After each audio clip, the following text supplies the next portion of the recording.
Hey asset builders, welcome back. It's Leland Baptist, and today we're going to talk about 2 ways to exit a property for real estate investing. These 2 strategies here, or paths essentially, are different from what most people use, but they are still effective, okay? They are different from what most people use, but they are still truly effective. Now, on one of these paths, we're talking about seller financing. So tell me what you guys know about with seller financing. There is almost a unlimited possibility or a combination of seller financing, okay? Like list and list and list and list. And we actually have a checklist for you guys of seller financing and the definitions. Just you can download it below. But as you continue with the video, just know that seller financing can be as creative as you want it to be. Why? Because you're the seller. So it gives you the power, okay? The other one is conversion. Now, when I say conversion, I'm talking about taking a property that maybe you have a mortgage on, some kind of note, or maybe it could be free and clear, and you yourself go ahead with your creativity, your suave, and with your excellent knowledge when it comes to investing, you convert, right? You convert that property from its regular or traditional use, and you turn it into more than one asset.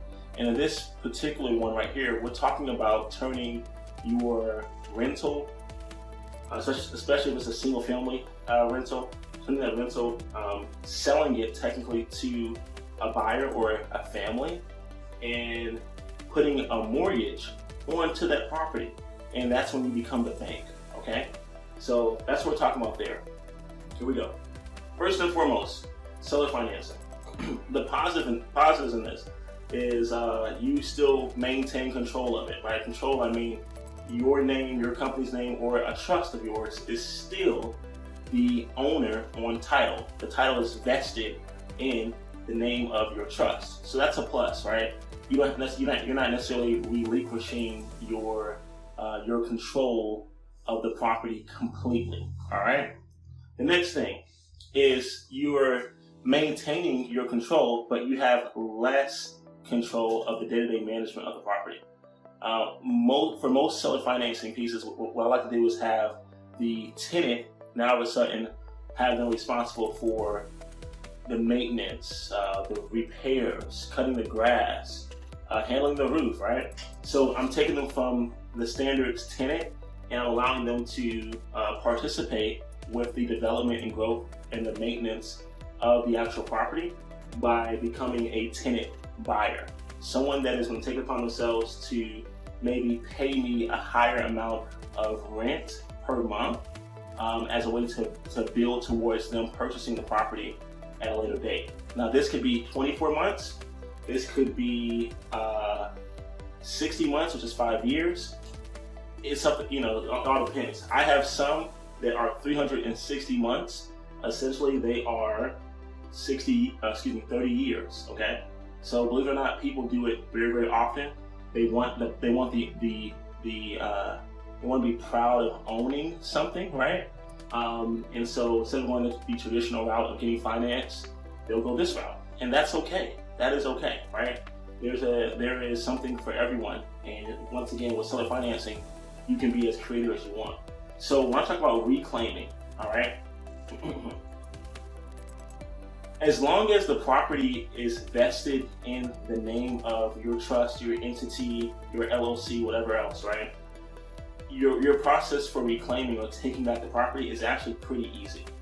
It becomes a little more difficult if you, at any point, choose to enter a binding contract or agreement where you are actually going to relinquish true power of the property.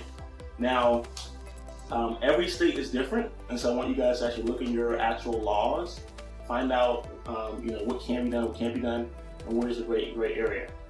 In Indiana specifically, what happens, at least as of the time of this recording, right?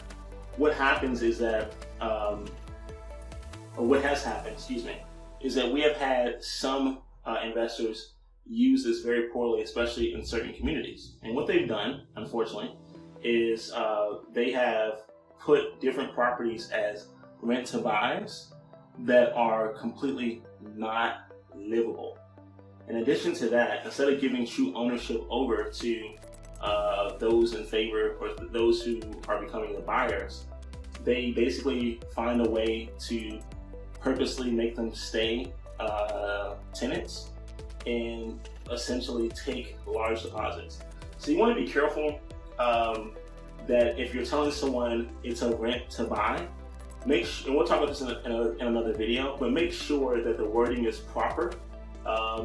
You can definitely get in trouble when it comes to doing something of, a deposit, versus down payment, right? Those are things that you can definitely get in trouble for if it's not spelled out specifically what that is, how is it used, all that good stuff, okay? So essentially, as long as the title stays in your name, it's going to be easy to reclaim it. And so once again, seller financing can be as creative as you want it to be. And in a later video, we will talk about the nuances. I mean, there's so much with seller financing, and you'll have different combinations. You can have a conversion and seller finance all under one roof. I mean, it's crazy, but you can definitely do it. Now, moving on to conversion. This is when you become the bank, all right? And for those of you guys who don't know, the fun with being the bank is that you don't have to manage the monthly or daily management usage of the building, the property. You essentially collect a check once a month, and you have different parameters, whereas if someone is late, maybe after the 5th or the 3rd of the month, you charge them not only a penalty fee, but you can also charge them a fee daily after that. Much similar to renting, except in this case, you're able to turn one asset into two assets. And here's what I mean by that. When you have a conversion, you're able to take your regular house, you would sell it on some type of contract agreement with someone else that is recorded, and the title is actually transferred from one of your company's names to their name. So it is a true and actual sale, okay? Now, you will create out of thin air, like literally out of thin air, you will create a mortgage that is agreed upon by you and the buyer, essentially, or the purchaser. And that mortgage can be anything that you guys agree upon. Sometimes people will agree, for example, let's say the house is really only worth $100,000, but they're willing to agree to pay you $200,000 for a house that's worth $100,000. Now, the mortgage will be $200,000, okay? They may or may not have put any other additional money involved or whatever, but that happens sometimes. And so you're probably thinking like, who in the world will pay $200,000 over 30 years for a house that's only worth $100,000? Well, your grandmother, okay, your mom, your wife, or you. I'll give you an example. When the bank lends you money to purchase your home, all right, they add something there called an interest rate, and this is why it becomes so profitable. The bank, in fact, will give you the money to purchase, okay? And as it gives you the money to purchase, if you choose to pay your regularly scheduled payments, then you actually end up paying somewhere around, if it's a $100,000 house, somewhere around $300,000, $400,000, depending on your interest rate. If you don't believe me, pull out a mortgage calculator, go online right now and look for a mortgage calculator and look for the amortization schedule, and you will notice that if someone pays the standard payments and interest and principal payments over time, over 30 years, you'll notice that they're not paying a full amount of what they borrowed. They're paying that full amount plus interest over time, which can be very lofty.